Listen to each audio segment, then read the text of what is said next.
Vale, entonces vamos a continuar con la clase de insuficiencia cardíaca crónica. Pues la clase pasada vimos particularmente la cuestión de la epidemiología y de la fisiopatología y también de la clasificación. Y ahora vamos a enfocarnos en el diagnóstico. Pues justamente para el diagnóstico de una insuficiencia cardíaca se necesitan dos principales características. Uno, que haya un cuadro clínico característico de insuficiencia cardíaca, que veremos más adelante por signos y síntomas, y que haya una evidencia objetiva de una disfunción cardíaca, que en general se pueden utilizar diversos métodos para evidenciar esta disfunción cardíaca. Ahora bien, dentro de las manifestaciones clínicas que caracterizan a una insuficiencia cardíaca, pues podemos tenerlas a nivel sistémico, ya sea a nivel pulmonar, a nivel cardíaco, vascular, gastrointestinal, neurológico y renal. Las manifestaciones clínicas realmente pueden ser muy diversas, sin embargo, hay unas que caracterizan o que tienden a ser más típicas en comparación con otras. En cuanto a los síntomas típicos, tenemos la disnea, ortopnea, disnea paroxística nocturna, una tolerancia disminuida al ejercicio, fatiga, cansancio, más tiempo para recuperarse al ejercicio, edema, que en general esto también nos va a ayudar a clasificar a nuestra insuficiencia cardíaca de acuerdo con la NIGE y nuestra clase funcional. Dentro de otros síntomas que también podemos observar en estos pacientes, pero que son menos típicos, son la tos nocturna, la presencia de sibilancias, pérdida de apetito, confusión, depresión, palpitaciones, mareas, síncope y ventopnea. En cuanto a signos que son característicos de una insuficiencia cardíaca, particularmente tenemos la cuestión de una presión venosa yugular elevada, el reflujo hepatoyugular, un tercer sonido cardíaco, que es un ritmo galopante, y justamente el ápex desplazado de manera lateral.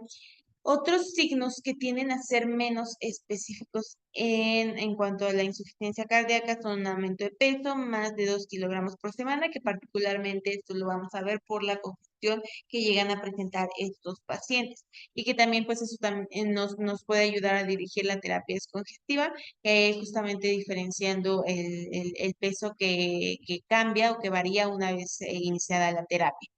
Otros signos que también podemos observar en estos pacientes es la pérdida de peso, caquexia, que justamente hay un término que conocemos como la caquexia cardíaca, que justamente va relacionado con estos pacientes. Soplo cardíaco, el edema periférico, crépitos, derrame, taquicardia, pulsos irregulares, taquipnea, la respiración de Cheyne-Stokes, hepatomegalia, citis, oliguria, entre otros. Ahora bien, pues, de los síntomas que tenemos el más específico, sería los típicos es la disnea paroxística nocturna.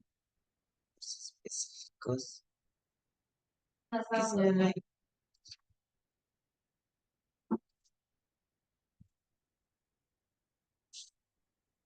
justamente en esta tablita tenemos cuantificada sensibilidad y especificidad de diversos signos que podemos observar en estos pacientes.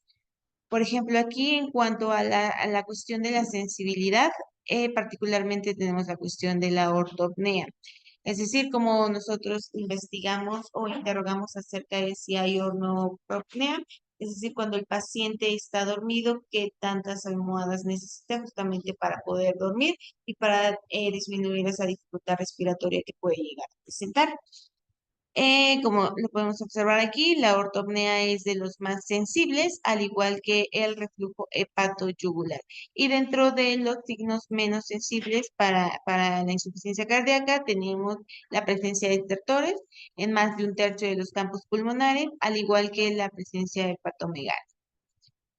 En cuanto a signos que tienen mayor especificidad, es decir, que digamos, no tienen, podemos rápidamente descartar que se trata de una insuficiencia cardíaca. Tenemos la hepatomegalia con un 93%, al igual que otros que van a ser altamente específicos, es la presencia de ascitis, la presencia de los estertores. Y en contrario, ¿cuáles van a ser los menos específicos? Justamente la cuestión de la ortopnea y del reflujo hepatoyugular. De igual manera lo podemos observar con el valor predictivo tanto positivo como negativo. En cuanto al valor predictivo positivo, dentro de los signos que tiene el más alto valor predictivo positivo va a ser la presencia de ascitis, y en contrario en el valor predictivo negativo va a ser la presión venosa yugular, que está a menos de 8 milímetros de mercurio. Ahora bien, también como recordaremos, hay otros criterios que se conocen como los criterios de Framingham, que justamente inicialmente fueron creados con el fin de diagnosticar la insuficiencia cardíaca.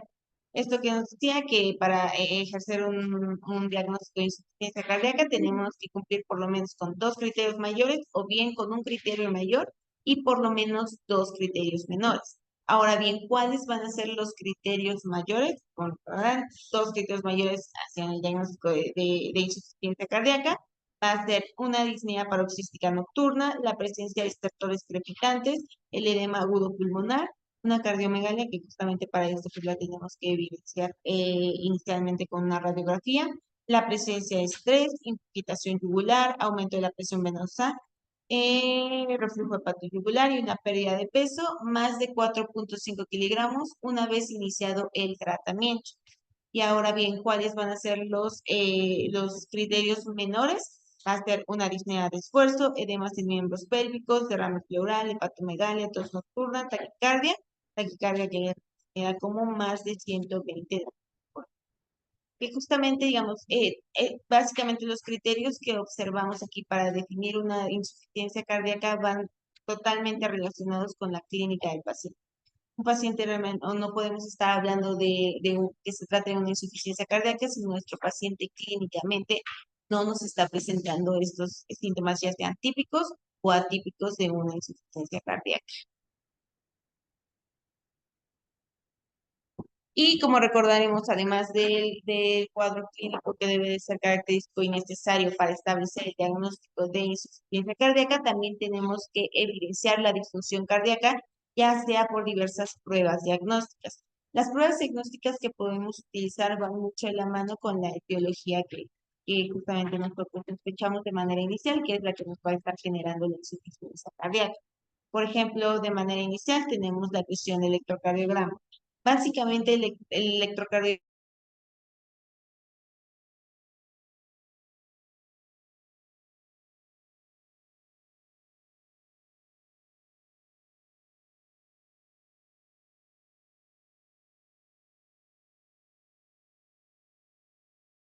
en pacientes con insuficiencia cardíaca va a ser la presencia de fibrilación auricular, de ondas Q, justamente relacionadas con alguna cardiopatía isquémica, que como recordaremos en la etiología es una de las principales causas de la insuficiencia cardíaca.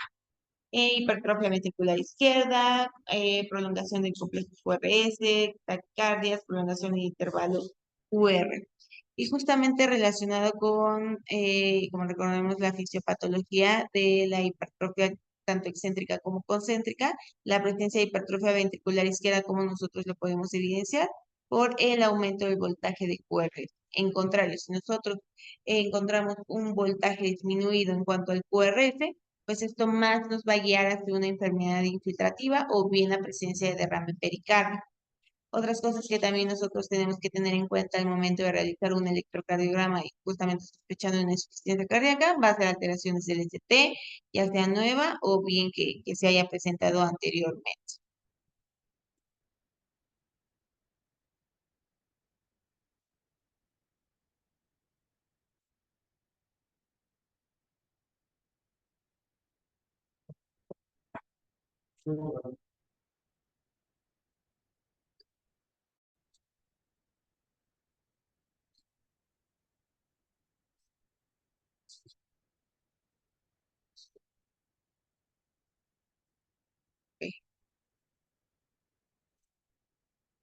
Otra de las pruebas diagnósticas que también van a ser muy útiles van a ser los péptidos natriuréticos, que justamente ya estábamos hablando de los péptidos natriuréticos dentro de la fisiopatología, que también el tratamiento va guiado hacia, digamos, revertir o inhibir a su degradador, que sería la neprilicina. En este caso, cuando nosotros tomamos péptidos natriuréticos, que principalmente vamos a tener tres, como recordaremos son cinco, pero de los que nos van a ayudar más en cuanto a la insuficiencia cardíaca va a ser el BNP, el NT-proBNP y el MR-ProANP.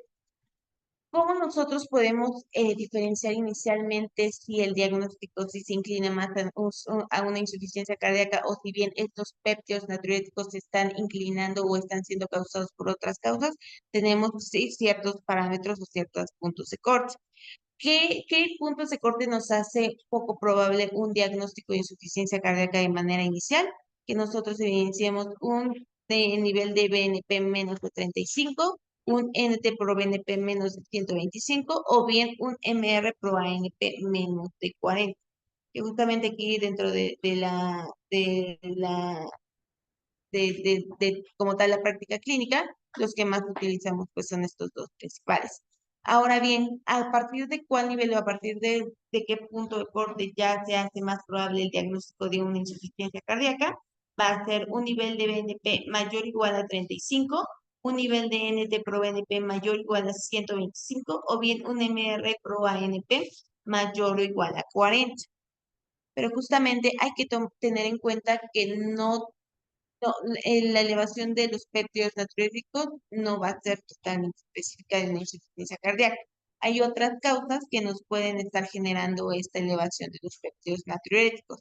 Por ejemplo, va a haber tanto causas cardíacas como causas no cardíacas. Dentro de las causas cardíacas, pues obviamente tenemos la insuficiencia cardíaca, también nos puede estar generando esa elevación un síndrome coronario agudo, embolia pulmonar, miocarditis, hipertrofia ventricular izquierda, miocardiopatía, valvulopatías, obstrucción cardíaca, taquiarritmias auriculares, básicamente cualquier etiología o cualquier mecanismo que nos esté generando la liberación de péptidos natriuréticos. Es decir, que la tensión, la sensibilidad a nivel de los atrios esté aumentando.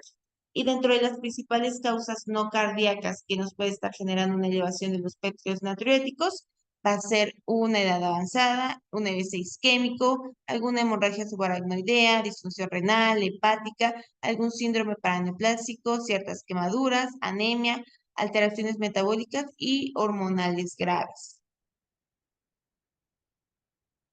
De manera, que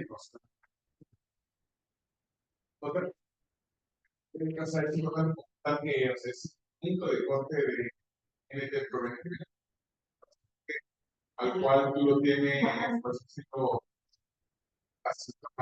o sea, que tú tienes varias estables, decisiones, que tú estás en un escrutinio de algunos parámetros, respecto a 125, únicamente es como 50 iniciales de abordaje, realmente ese es un recorte ingenioso, por así decirlo. Al final, si ya lo tenemos en el agudo, en alguna decisión, queremos que en insuficiencia cardíaca, también lo para por cambio, e inclusive ya los nuevos cortes también pasan para hacer un diagnóstico. Pacientes ¿sabes? O sea, 125, o sea, un paciente no cardiópata que esté con una neuropatia severa, debe tener 125 sobre hicieron ya por eso que por 150 no necesidad si el paciente tiene alguna otra cosa que está haciendo, también la de este, pero no va a ser ese diagnóstico. Ya tienes más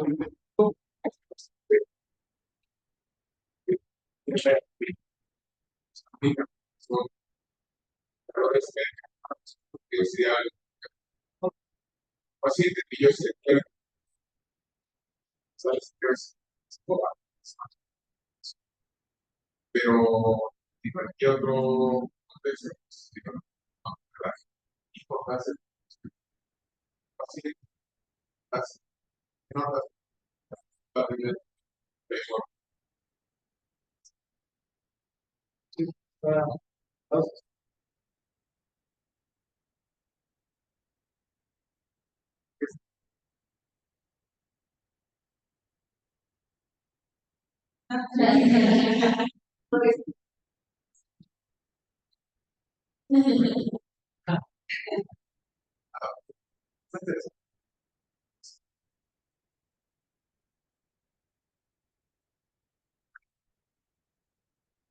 También dentro de otras pruebas diagnósticas iniciales que tenemos que hacer al abordar una falla cardíaca, pues obviamente es cualquier, de manera inicial, estudios de laboratorio, principalmente para identificar alguna otra alteración o sospecha de alguna etiología.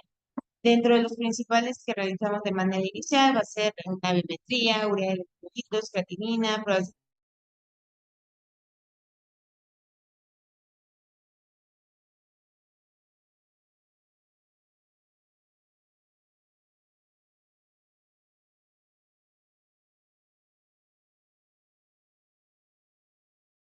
a nuestro paciente. Es decir, ayuda a determinar la cuestión de la fracción de eyección, no solo del ventrículo izquierdo, sino también del ventrículo derecho. Además de esto y de ayudarnos a clasificar a nuestro paciente de acuerdo a nuestra fracción de eyección, otras particularidades que nos puede dar son la dimensión como tal, tanto de los atrios como de los ventrículos, la presencia de si hay una hipertrofia ventricular, ya sea excéntrica y concéntrica, que como recordaremos, una va a ser por sobrecarga de volumen y otra va a ser por sobrecarga de presión. Anomalías en la movilidad de la pared, que justamente también es muy frecuente que nosotros al estar observando, aumentando un ecocardiograma, podemos observar esa alteración en la movilidad, particularmente de los ventrículos. Otro también, no solo nos ayuda a caracterizar la función del corazón, sino también a identificar alguna otra probable etiología. Dentro de la radiografía de tórax, igual aquí observé. Ah, al final, sí es muy importante que sepan qué es lo más que vamos a tener que ver en los cardiogramas. O sea, al final ya dijimos, tenemos que evaluar, y a día de hoy, si bien no es, por así decirlo, poner la etiqueta de estándar de oro, cuanto a función cardíaca, el ecocardiograma sí es costo-beneficio, la mejor herramienta que tiene para el diagnóstico del ya de verdad y ahora los nuevos sistemas que se tienen y demás, cada vez que puede avanzar más, porque son ciertos. Entonces, vamos a tener que la reacción de inyección está, puede importar, porque al final es con lo que están hechos todos los estudios. O sea, muchas cosas no trabajamos, pero todos los estudios nos ponen simplificando todo lo que es final, y demás, se puede resumir en la función de eyección. Entonces, una función de eyección conservada, no conservada, que ya como que o sea, paciente que tiene una función normal, en este caso hay que definir una función normal, va a ser, por ejemplo, normal, la normalidad, lo que se dice, es arriba de 58, no pues, es 4, normal. Pero para motivos de estudio, para motivos de aprendizaje de investigación, pues deporte 50, porque todo paciente arriba de 50 realmente muestra tener la práctica. Por eso, arriba de 50 y abajo de 50. Ya después nos vamos con los pacientes que tienen la PI reducida, y ya los vamos a definir todos los que tienen abajo de 40. Entonces, tenemos un área gris, donde vamos a poner estos pacientes en 40 y 50, que los vamos a estudiar levemente reducida. Esta enfermedad, por alguna razón, va progresando, hay que evitar que. Pero pues al final, sí tenemos que saber que tenemos otras condiciones que podemos tener en el cardiograma y que nos van a hacer a un paciente, por ejemplo, que haya personas el strain es la capacidad de aumentar su volumen cuando se contrae. O sea, al final se está contrayendo, las paredes del músculos, claro, pues, entonces también es un deporte, con el que es abajo, arriba del 15, para ver qué tanto nuestro corazón está teniendo su función de compactación, porque al final la función de compactación de nuestra capacidad de reacción es lo que realmente tiene que hacer este, la función que tiene, la función de bomba. ¿Verdad? Entonces, la dimensión de cámaras, pues sí, sí nos va a servir, sí nos va a dar idea, ¿no? Si un paciente que tenga un ventrículo derecho dilatado, que tenga una auricular derecha dilatada, pues van a hacer, sabe que quiere estar algo más, por ejemplo, a nivel valvular. O sea, el estudio de cada una de las válvulas nos va a estar igual a el diagnóstico, porque al final lo que nosotros tenemos que ver es el estudio de la sístole y el estudio de la diástole. Lo podemos enfocar en unos parámetros bien. Primero, ya decimos que punto de corte, abajo de 40, arriba de 100. Es lo que vamos a tener nuestro estreno longitudinal global, y esto lo vamos a tener abajo de 15, arriba de 15, ¿no? Va a ser como de corte. Una función de un string arriba de 20, va a estar normal. Y abajo de 20, pues podemos usar que pudiera tener algún patrón restrictivo, pero normal es eso. Después vamos a ver frente hipertrofias y demás, pues bueno, pues vamos a ver la función cardíaca, que ya sabemos siempre.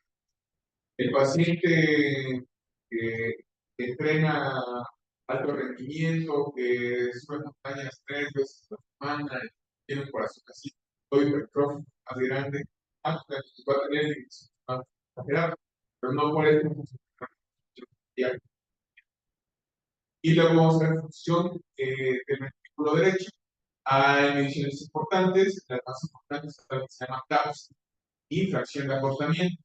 Esas dos mediciones que nos van a resultar igualmente bien, apenas escuché hay un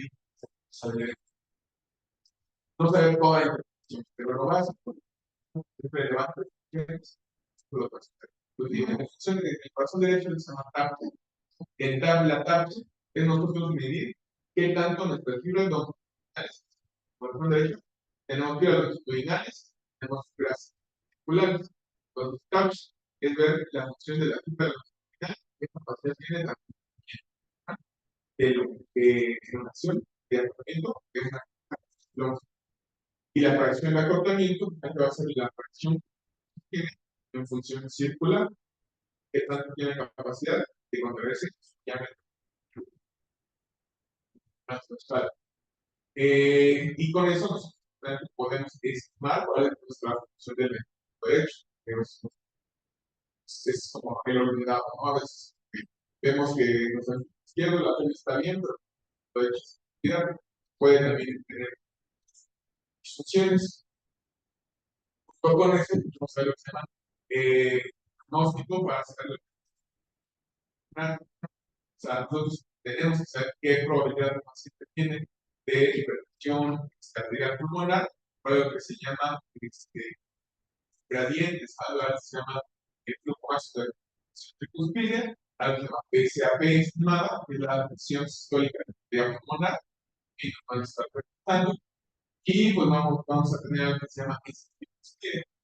Con eso nosotros vamos a tener 3 mediciones que nos van a decir cómo nuestro ventrículo derecho está lidiando con las funciones. O sea, qué tan capacidad ventrículo derecho. Vamos a ver, pues qué tanto en cantidad de volumen nuestro ventrículo derecho va a estar viendo moverse. Qué tanta resistencia el pulmón se está dando para hacer. Y la función valvular, eh, por ejemplo, estenosis y insuficiencia de cualquiera de nuestras válvulas, pero pues las que son de comentarse, que pudieran equilibrar la cardíaca, son las estenosis o insuficiencias aórticas, o sea, pulmonar, tricuspidia, si bien no podemos tener más. Realmente se ha visto que en función cardíaca tiene menor impacto, ¿sí? en cuanto a la sobrevida, los pacientes son mejor tolerados, es decir, que una estenosis o una insuficiencia vital moderada. ¿Por qué? Porque nosotros podemos dar un tratamiento mientras aún progresa, una vez que llegan a ser severas, pues esas sí van a pasar de periodos significativos y pues son muy malas, se detectan. O sea, es estudiar sistólico y diastólico en este caso, en ecocardiografía, pues realmente es lo costo-beneficio, más barato, es algo que realmente se tiene que hacer. Nosotros nos vamos a evaluar todo el cardiograma, tenemos que saber cómo está la función sistólica, la función diastólica, las funciones que van a afectar nuestro cómo están son los puntos clave. Porque nosotros tiene una PEBI de 60%, sí, pero tiene una tasa de, o sea, puede ser, no, o sea, ese corazón derecho no está bien, entonces por eso que hace toma nuestra capacidad, lo que se ven aquí es con cardiograma la mitad de los vamos a si es algo que sí podemos ir practicando, ir viendo y bueno, vamos a irlo comentando y vamos a trabajar.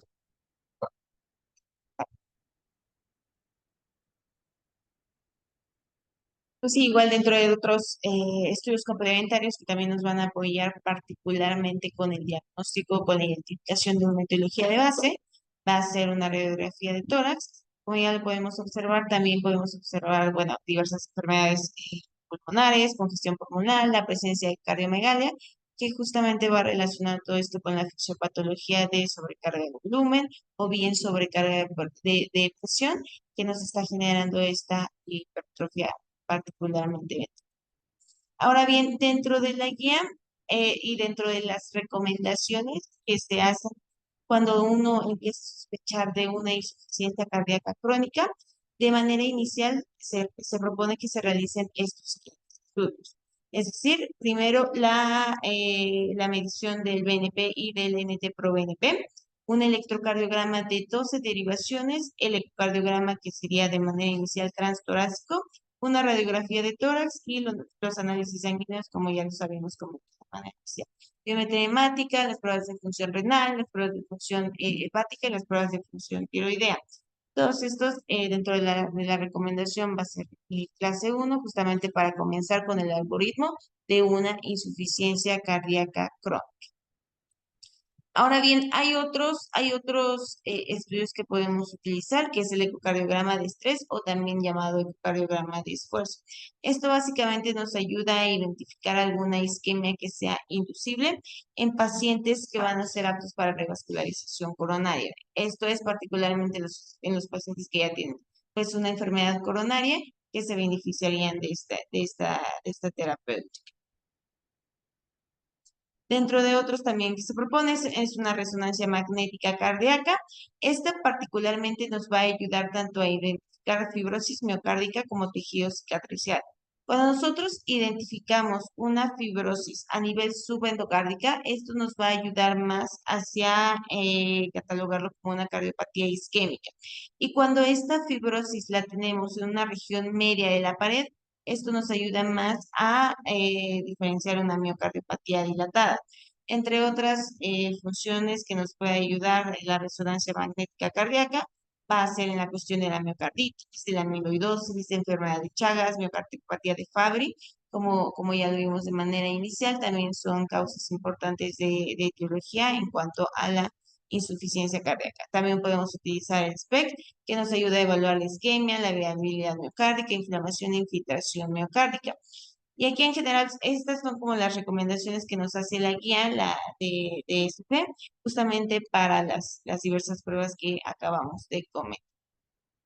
Y ahora bien, centrándonos en este algoritmo, y como para concluir la cuestión del diagnóstico, cuando nosotros de manera inicial tenemos esta sospecha de insuficiencia cardíaca basándonos en cuanto, de manera inicial, a la presentación clínica del paciente, asociado a los factores de riesgo que él tiene y complementándolo con los estudios anormales que ya tenemos documentados, se sugiere pues realizar el NT-proBNP y BNP. Como ya lo estábamos comentando, los puntos de corte que sugiere en este caso la guía son esos que acabamos de comentar: BNP mayor o igual a 35, un NT por BNP mayor o igual a 125.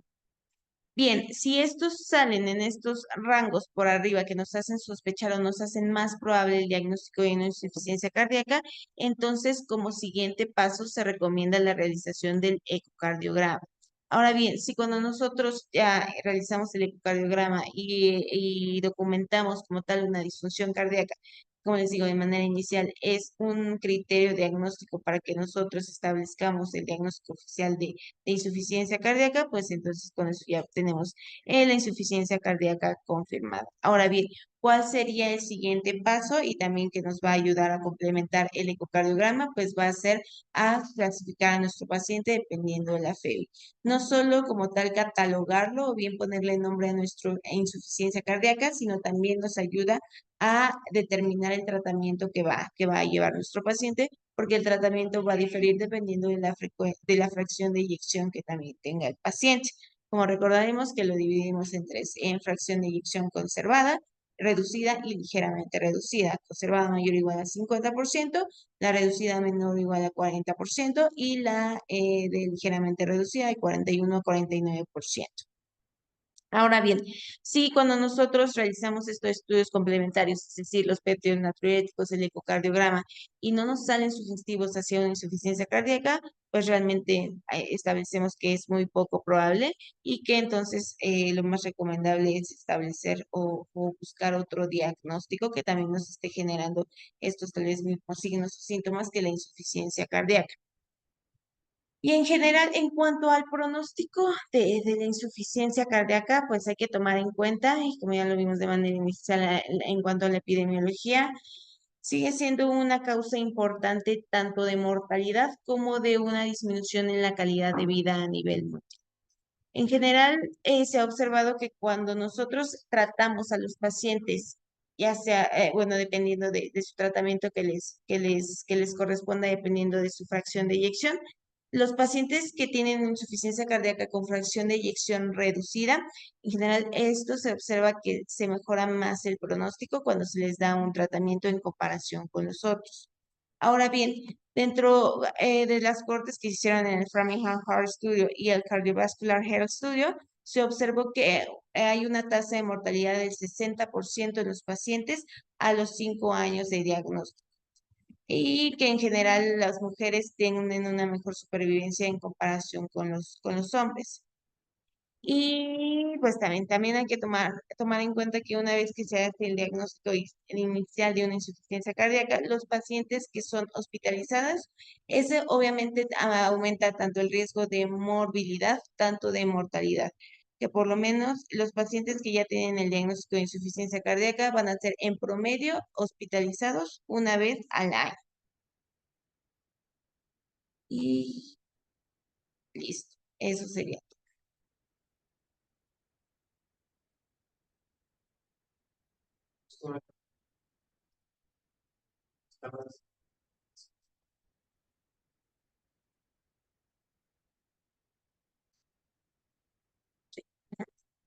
que los comentamos del H2F.